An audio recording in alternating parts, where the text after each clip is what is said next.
Би команда утагар болвана уян үлэхите бар, муспутатал. Алын класстары йöretер учуталвахпыт.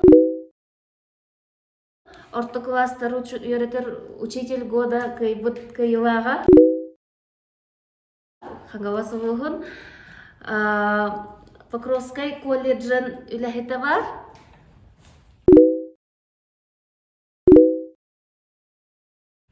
Он Центр дополнительного образования. Александр.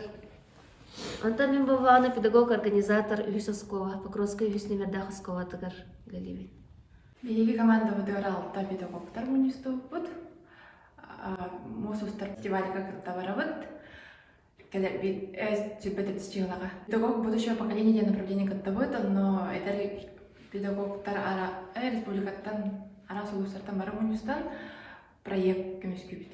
Би проект патата бестен Бирге инникиге эрелляхтик сайдабыт. Би проект патен именно тохтен молодежный ассоциацияны который связьтах.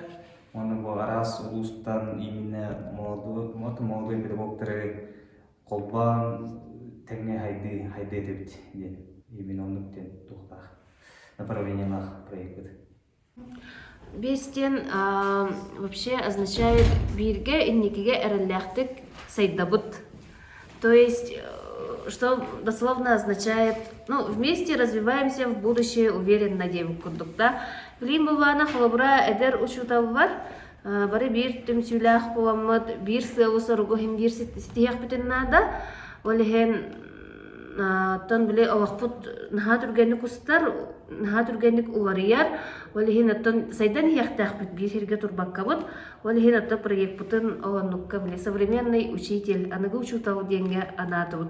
Вообще свой проект мы должны защищать в формате печа-куча. Что такое печа-куча? Печа-куча — это японская методика защиты проектов. Подразумевает собой 20 слайдов по 20 секунд. То есть мы должны уложиться за 6,5 минут.